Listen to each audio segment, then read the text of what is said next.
Welcome to American Architecture Now. I am Barbara Lee Diamonstein, and our guest today is Frank Gehry. Frank Gehry is probably the most provocative, best-known California-based architect in the country. His firm, which has been established for 18 years, Frank O. Gehry & Associates, is located in Santa Monica. He is known for his close ties to West Coast artists, as well as to the notion of the building as an incomplete structure.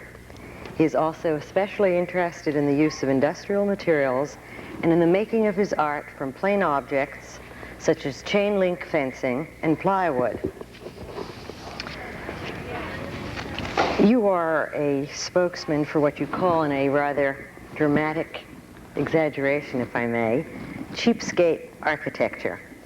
It's the art of using inexpensive industrial materials such as corrugated aluminum, steel mesh, raw plywood, and cinder block to enrich interior spaces.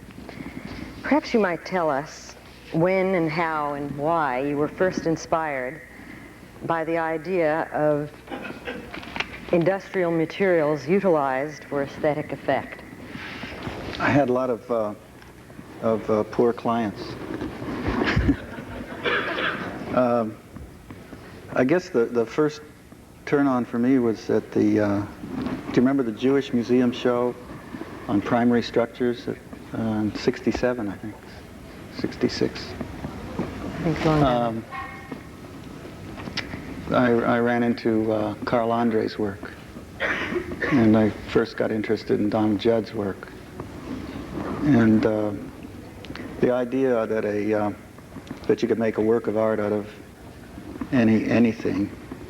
I mean, of course, it had been done by a lot of artists before that, but that really interested me. And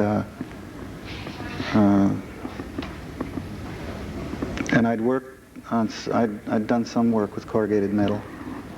It was inexpensive, but for me, the idea was to which I didn't really know I was doing it until, looking back now, I understand kind of what I was doing. I was trying to work more hands-on with the material, and those were easily available to me, so that I took a material like, the best example that's all neatly packaged is the cardboard furniture I did in the late 60s.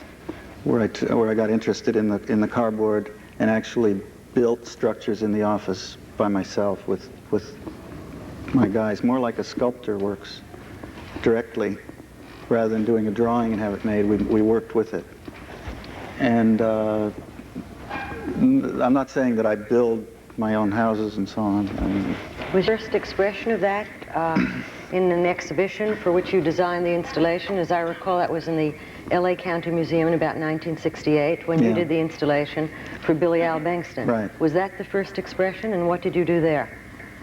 There I used the, well, I was interested in breaking down the institutional look of the LA County Museum so that it would be a nice environment for Billy's work, which grew out of motorcycle racing, and his whole aesthetic comes out of his involvement with the motorcycle track.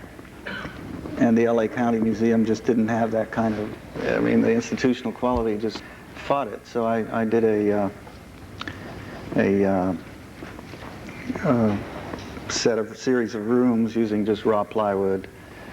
And the museum officials didn't like the raw plywood, so they wanted to paint it, so they threw me a curve and brought up plywood that had already been used in other shows that it was already partially painted. They thought that would throw me, so I just left it the way it was and used corrugated metal to make some of the walls to hang some of his paintings on.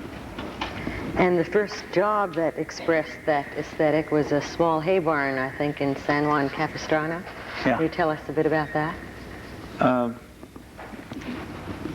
That was the first time I'd had a project that had the program was sort of negligible. It was just a structure to cover up some bales of hay.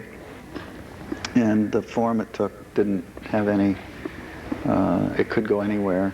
The budget was tiny, So I used a bunch of telephone poles, tilted the shape. I became fascinated with tilted forms and roofs, and I think that grew out of my fascination with Frank Lloyd Wright, actually. And the way he played with roof structures is a very important part of his architecture. And well, was your intent to build a building or create what you have referred to as a minimal sculptural element? I hate to use the word sculpture. I've used it, but I don't think it's really the right word. I'm not comfortable using that. Would you prefer? How would you prefer Just to an describe it? architectural element of some kind. It's a building.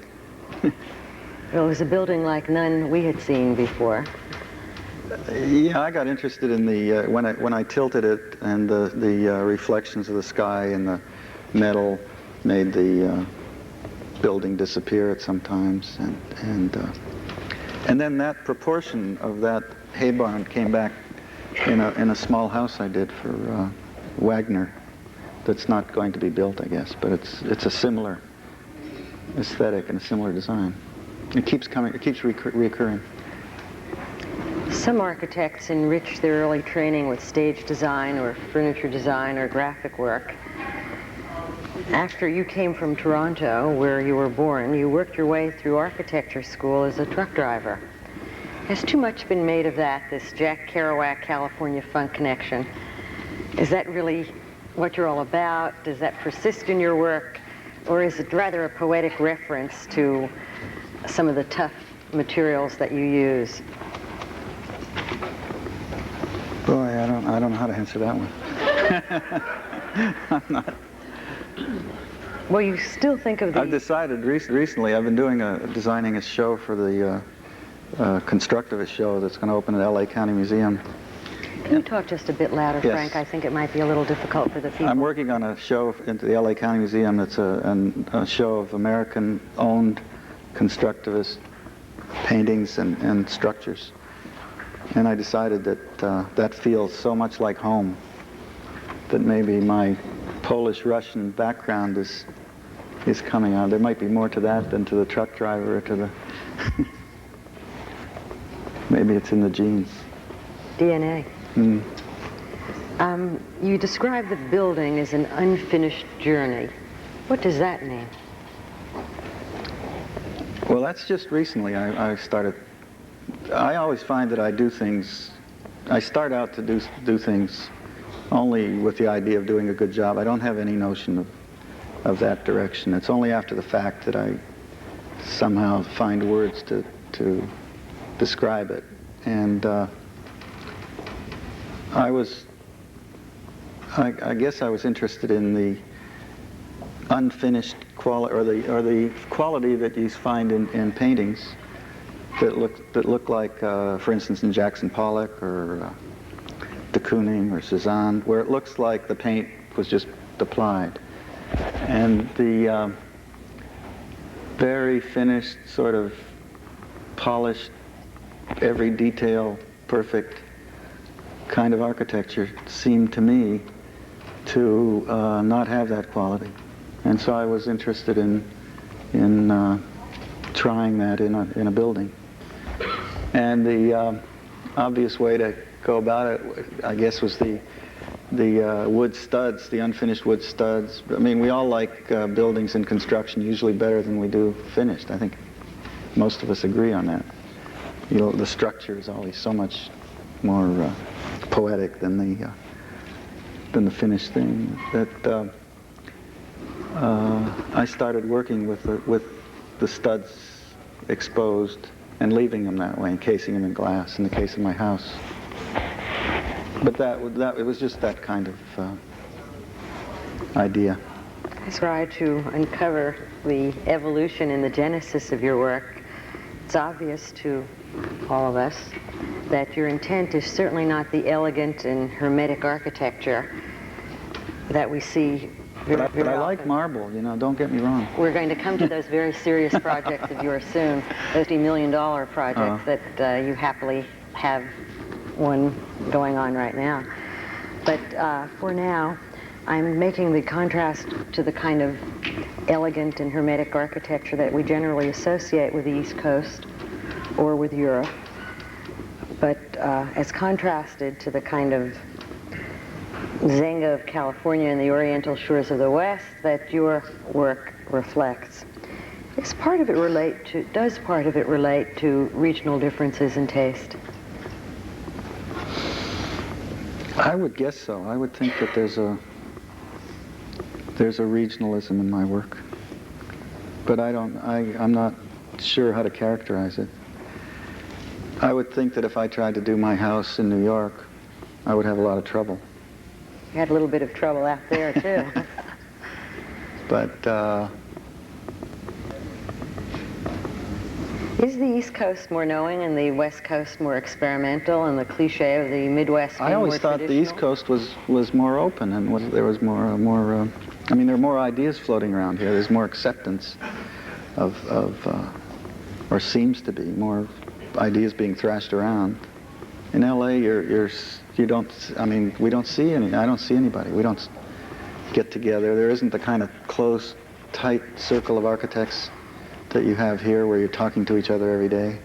Is that important to an architect's work? And do you think yours I think it creates a critical... in any way suffered as a result of not having the exposure to that kind of critical mass? Well, I've found it in the L.A. artists who I had a social relationship with, and that. But it wasn't. It was more of a kind of a feeling of what they were doing. It was like a support system. It wasn't, everybody's chopping away at you, peeling back and making you struggle like you do here. Is that one of the reasons that you spend more and more time here now? I like it here, yeah. Well, we're glad that you do. You mentioned that you don't like the kind of architecture that has every ashtray in place, every mise chair in some rigid... I didn't say I didn't like it. That's very different than what I think I did. I don't intend to say I don't like it. I absolutely do like some of that work. But it wasn't the when it's well done, but it's being done. There are a lot of people doing it and doing it well. And I felt that it was lacking that kind of spontaneity that possibly was worth exploring. And that's what I've been trying to do. Well, in other words, nobody was doing it, and it looked like something that would interest me. It's like not trying to duplicate whatever. I guess I approach architecture like more scientifically. Like there are going to be breakthroughs, and you're going to create new information, and it's adding information to the pot, not necessarily regurgitating other older ideas. And part of your pressing forward toward that cutting edge is your belief in flexibility. Do you think all spaces should be available for architectural improvisation? Well, I found that the idea of building everything so that it was all set is a hard thing to do with clients, I think. And I'm enough of a voyeur that I like to see what somebody does with what I do. In other words, how do they respond to it? Well, I mean, even if they shriek. But do they? Sometimes. But my whole architectural growth has been in the area of commercial architecture. It's not been in institutional work. I haven't done a lot of high budget kind of institutional work or theaters, or the theater work I do is outdoor stuff. So most of my work has come from commercial shopping center, spec office buildings, and the idea of... What a contrast that is to what we're talking about now. Obviously, those are not structures that can evolve in response to the needs of the user. Well, they do in the sense that they create a shell, and then the user comes in and puts his junk in the shell in some way. So the house I did for Ron Davis was that idea, to build the most beautiful and shell I could do, and then let him bring his stuff to it and convert it to his use. So that it ends up in a, theoretically, in its optimum, is kind of a confrontation between the client's aesthetic and values and my aesthetic and values. And I'm idealistic in thinking that there's a value in that interaction. You're referring to the house that you did for painter Ron Davis. Yes. In Malibu. And that house, as I recall, at least having read about, is that there were certain aesthetic ideas that are present in Davis's work that you extended into the architecture, which in turn has led Davis onward in his work and in fact affected his future work. If he was in the audience, he'd shoot you right now. Well, how would you reply to that? Perhaps you should comment on the relationship between you, the painter, the house, and the work. I did learn a lot from him, and I admit it, and I think I feel very strongly about it. And I think I thought he did too, but I think it's not as. I did learn a lot from him, and I admit it, and I think I feel very strongly about it. And I think I thought he did too, but I think it's not as clear. What of the nature of collaboration between artists and architects? Is that a fruitful alliance? Is it a possible one? Well, as soon as you separate and you make architecture not an art somehow, when you say that. And I think that both in the collaborations I've had, both of us have been after the same, our intentions have been exactly the same, to make a beautiful object. Transcend the functional stuff, transcend the programmatic issues, which tend to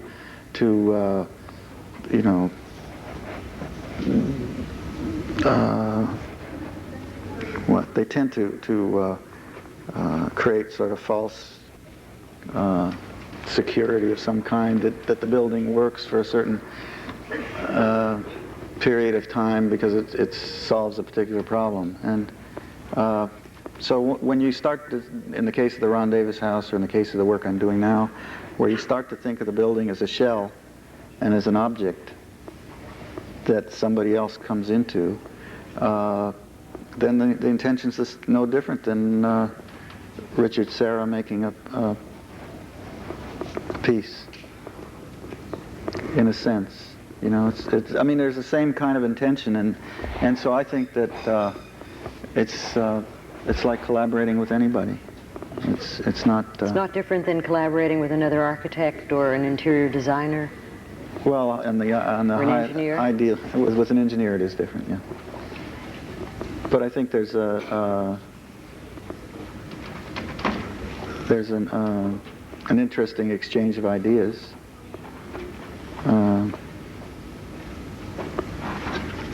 The hard thing is to keep both egos intact as you go through the thing and come out. Is that possible? Well, I worked with Bob Irwin on the cardboard furniture, and we still talk to each other. The interior of the Ron Davis house is a flexible and mobile interior space. Is it true that that house has been reconstructed inside several times, that it has evolved, and I assume that was very close to what your original intent was as well? Yeah, it's not been reconstructed. It's been constructed in 2 or 3 moves, so that I built the shell, then he came in to live in it with one set of needs, and then they changed, and so we had to build rooms in it. And it was the intention was that the stuff that went in it would be aesthetically different than the shell, so there would be a kind of a confrontation between these two ideas. And what happened is Ron asked me to do the insides. I thought he would do them himself, and he was, I guess, insecure about it. So he asked me to do the insides, so that the inside looks like it's part of the outside. It's very hard to change your aesthetic. I'm finding, I mean, just constantly, I don't know how to do it. It's kind of an elusive quest. Do you want to? Yes, within a project I do, very much. The house has a trapezoidal shape that in some way mirrors the long and uneven hills that surround it around Malibu. Was the shape made by the hills a major concern and influence, or was there some other place that generated the trapezoid idea?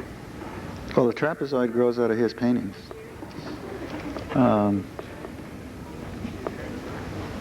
The tilted roof grows out of my preoccupation with the tilted roof. The idea of forced perspective grew out of Palladio. I don't know where.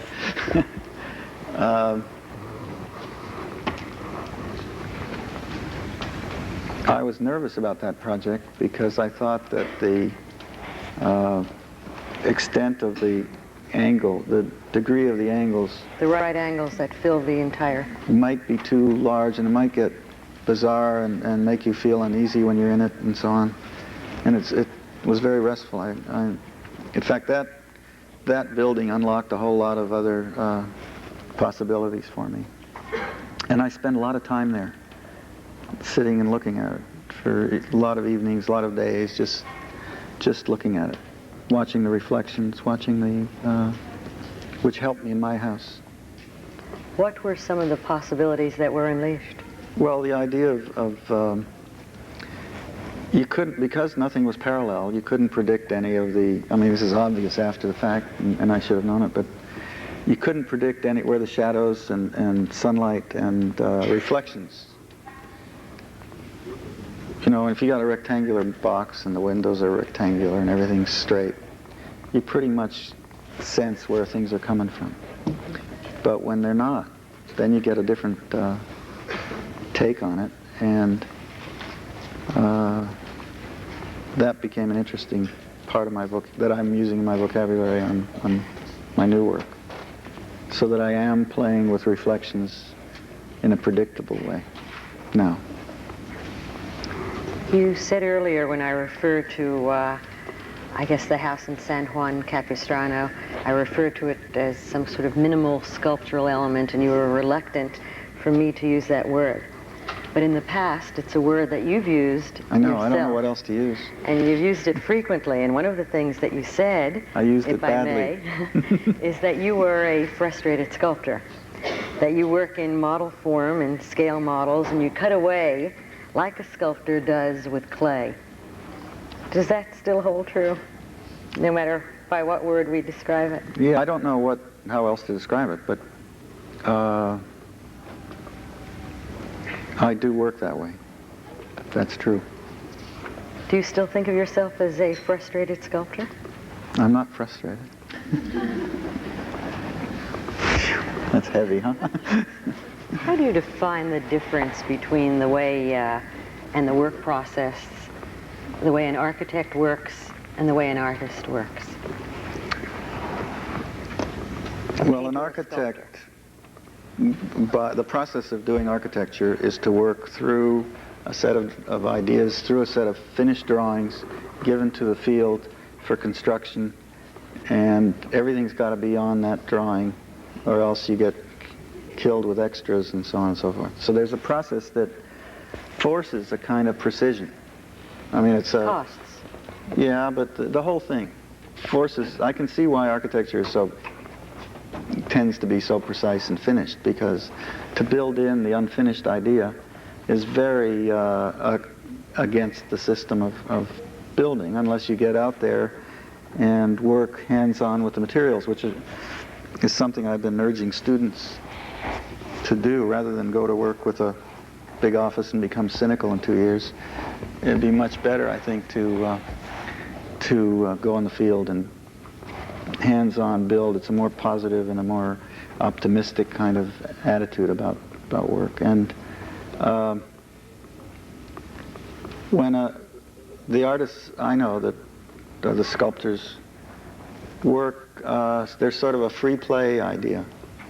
You try things, you experiment. It's kind of a naive, a childish, it's like kids in a playpen. And scientists work that way too. I mean, genetic scientists that I've met and watched and been involved with through a thing I'm in, a genetic foundation I work with,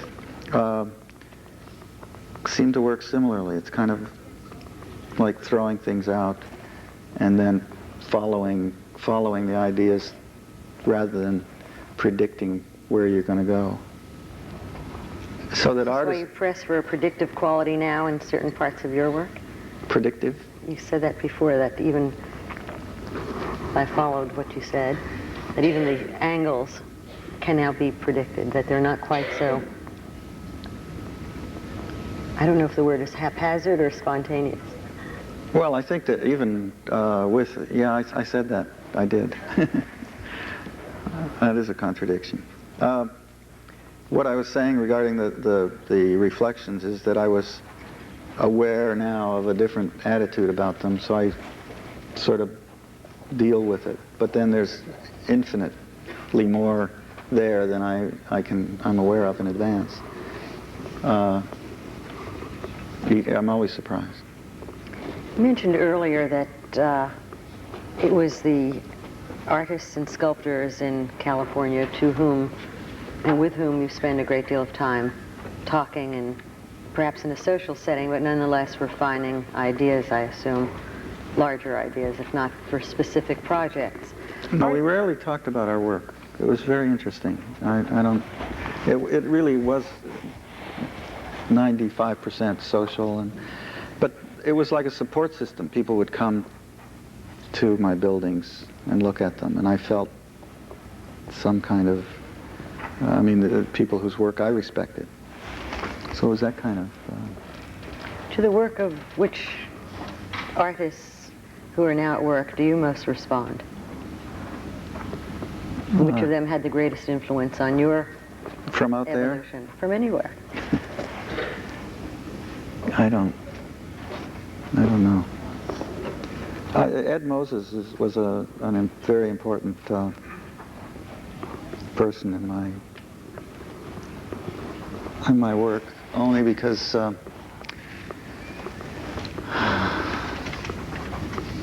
I guess we spent more time together, and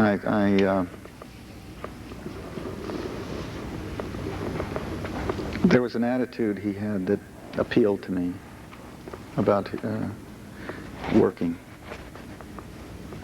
It was a good role model. Well, there are a number of artists with whom you are indeed closely involved in California, and at one point you were going to be involved in a collaboration for a house with some of those artists. For whatever the series of reasons, that did not come to pass. And I wondered if you could generalize by saying that there were some barriers, some obstacles to collaboration between architects and artists. If not in general, specifically in that project, if you'd care to talk about it. I don't remember the project. Robert Graham and Billy Al Bankston. Oh, God. Conveniently, I didn't remember. Jesus. Oh, that's such a dumb one. It's a guy came to me and talked about building a house, and then he went to one of my so-called best friends, and who told him that he would do the house and don't. Oh, I thought it was. So I thought only the artist decided to dispense with having an architect involved in the project at all, and that they were doing. Yeah, they were doing it, and they're doing it, and it's. I think it may even be built. And so it was just a friendship thing where I said, look, if you want to stay friends with me, you're going to give me. I want to do a piece in the house. And so he said, okay, you do this stairway. And the more we got into it, the more the stairway became there was a different standard for me as an architect. And what happens when the roles are reversed? Do you have a different standard for artists? Well, I've never tried to get an artist involved in a pride. I feel like it's an insult to ask an artist to do a piece in front of a building, so I never do it. But you're currently involved in the collaboration, and how does that work? so far. Do you want to tell us about that briefly? Well, it's something from the Architectural League that where I guess 10 artists and 10 architects are working together on a project to create to solve or work on an architectural element, whatever that is, and a realizable project. Is realizable what it is. project. Okay. And I've been working with Richard Serra on a bridge project to build a bridge, and it's kind of a fantasy, but it's Richard Serra has done a film on a bridge, which is a spectacular film, and he's very interested in it, and asked me to work with him on this project as not as a technical consultant. And then along came this Architectural League project, so we fit into that, and we're just we're not sure where it's going to go. The idea is that we're going to work on what a bridge is, and a bridge is everything. A bridge is talking and space between, and very Oriental philosophy. It's mind-boggling what a bridge is, and our hope is to find a specific site and design a specific bridge for that specific site eventually. Have you located a site, I hope? No. One of the works of art that you did manage to create, however, is your very own house. And it is a house that I guess has been described as a bit, at least originally, of suburban anonymity. It was a two-storied gambrel roof clapboard house, which was the original structure. You proceeded to build a 1.5 story high wall of corrugated metal around it, but nonetheless, that wall permits the original structure to poke up from inside the new structure. Can you tell us what your intentions were there? It had to do with my wife.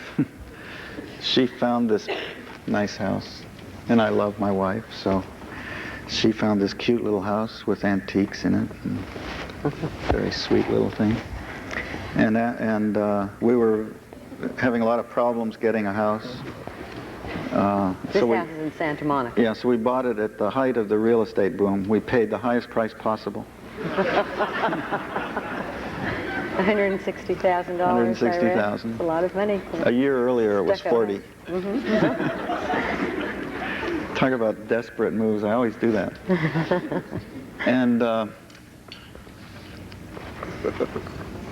And we could have lived in that house fine. There's enough room in it and everything. Just a pink stucco house with a green shingle. No, it was pink asbestos shingles over white clapboard. It had several layers in it. Anyway, it was already layered, which is a heavy... That's part of the appeal to you. It's a heavy term these days, layering. Anyway, I decided to get into a dialogue with the old house, which is not different, you know, what I was saying about the Ron Davis house, where the interiors would become a dialogue of a different aesthetic with the new building. Here I had it easy because the old house was already a different aesthetic, and I could play off of it. So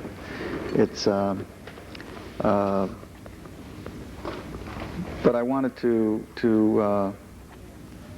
explore the relationship between the two, and I got fascinated with the idea that the old house should appear to remain totally intact from the outside, and that you could look through the new house and see the old house as though it was now packaged in this new skin. And the new skin, the windows in the new house would be of a totally different aesthetic than the windows in the old house, so that they would constantly be in tension or whatever with each other. And even there, I wanted each window to have a different aesthetic, which I didn't accomplish. It's really hard. So the old house was the core, and the new house is the wrapper. And you, of course, used a number of the materials that are familiar in your own vocabulary: metal and plywood and glass and chain link fencing, all of them very inexpensive. So on the one hand, the house looks unfinished and rough, so to speak. Yeah, and I'm Yet not it sure if isn't. it's finished or not. You're not sure? No. Is one ever sure, or? It's confusing, though.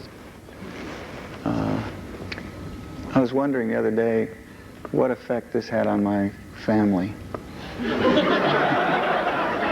Because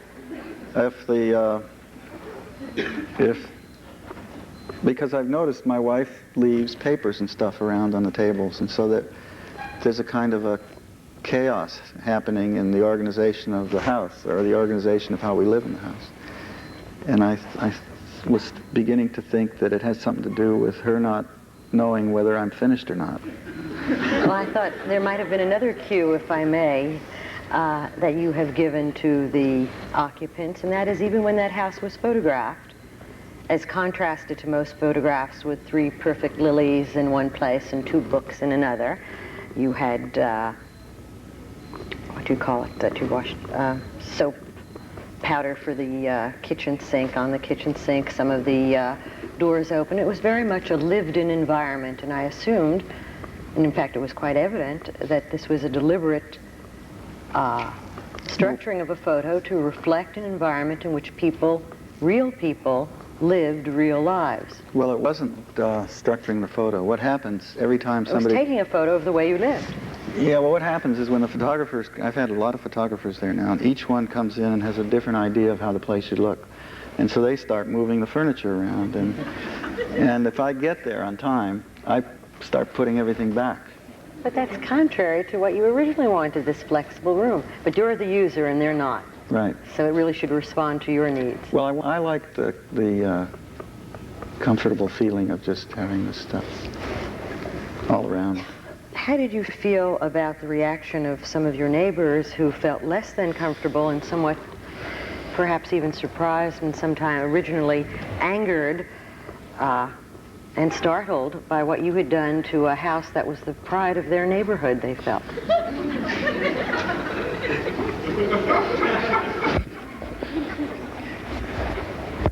I was disgusted with myself. With yourself? Oh, no. But you had quite an elaborate community outreach that you had to involve yourself. There were only a few people. There was an architect down the street whose house is covered with fake stone, who tried to get the building department to put me in jail. They just didn't want to give you a certificate. There was a lady lawyer down the street who has a cute little postmodern house with the columns and the pediment. She's very avant-garde, and except she did it 30 years ago. Yeah, and she said she tried every way possible to sue me. I got very angry at first. I felt like I was misunderstood and being abused and all that. And but the lawyer down the street stopped me dead. She said, "I don't like your house, and she says, "I tried every way I could to sue you. But," she says, "I can't do anything now. You're totally legal." And she said, "Quit yelling at me. Quit." I called her all kinds of names. And she said, "Just stop. I'm going to be your neighbor. Explain what you were trying to do. That's all I want to know." And that stopped me short, and I realized that I owed them that. So I did. Whenever anybody asks, I explain it to them. I take them in. I show them the views, show them what I thought I was doing and why, and it has diffused some of the anger and misunderstanding. And it's made me feel better because it's sort of childish not to realize. I mean, I'm not totally in touch with the rupture. It looks great to me, you see. So.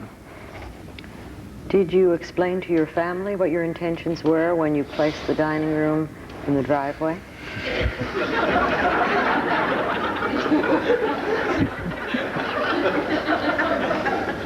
See, it always comes out like I'm being funny, actually, and I like that idea because it means I thought that was part of your intent. Because taking it so seriously, but I'm very serious about everything I do.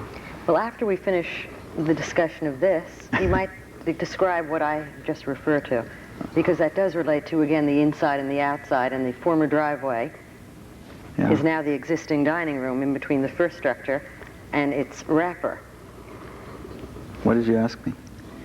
I've answered it, too. Oh, okay. But let's go on to your more serious work, because all the while that we are talking about some of these smaller and more experimental projects. Why do you say more serious? I guess I invite that. Really People the do reference ask. that you've used, Yeah. both yourself now and in conversation before. Would you care to change that It's all reference? of one piece, actually. It's just that some work, larger commercial work, by its nature requires more compromise. When you do a shopping center, you got to put a department store at each end, and it's a straight. I mean, there are rules of those games that I'm not allowed to tinker with. If you accept those projects, which I do. Well, you've said in the past that the larger the scale of the work, the more one is forced to compromise. Right. And I think you've even said that's why you need and enjoy these smaller projects. Right. But your practice has always struck a balance between straightforward and experimental work and between large-scale and small-scale commissions. In fact, you are in the process of doing the largest work that you have ever done. It's the $60 million Rouse project that I referred to earlier. Can you describe that for us briefly? It's the program is a typical suburban shopping center, only it's in town. And so all the parking is in parking decks. And it's just a tight little 10-acre thing with a lot of 2 department stores and a lot of 3 levels of shopping and 2,000 cars. And it's all jumbled together. And I was able to I was interested in changing the scale of those shopping center interiors where you go from court to narrow to court to narrow, and it's sort of amorphic and it's just formless space, and tried to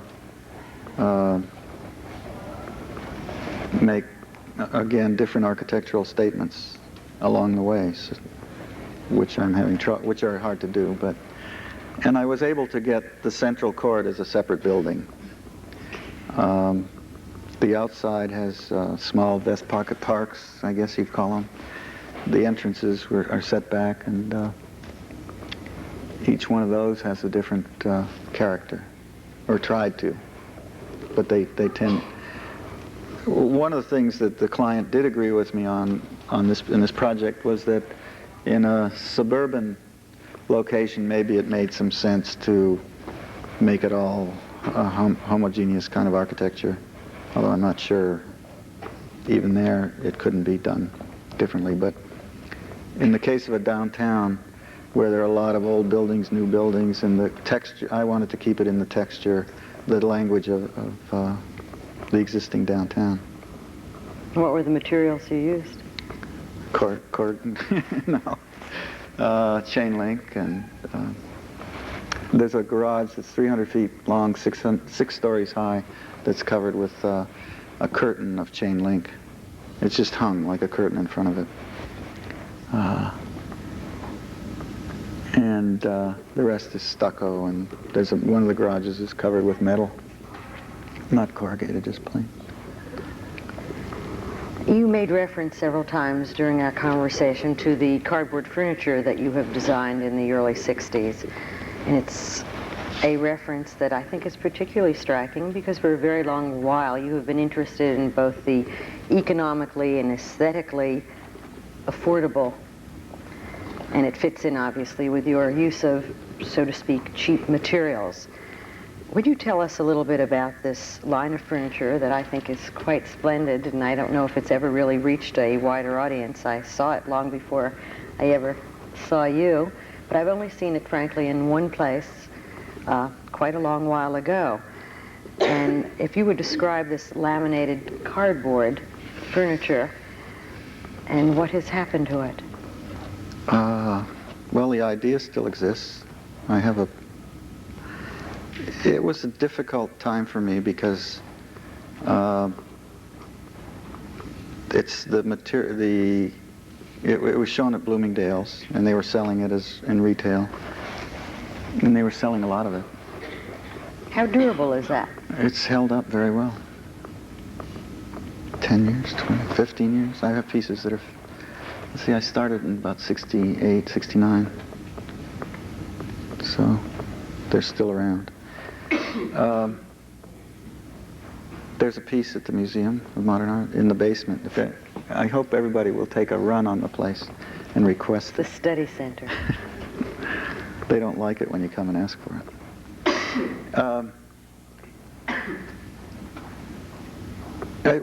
It started to have a life of its own, and the life of its own would have taken me away from architecture.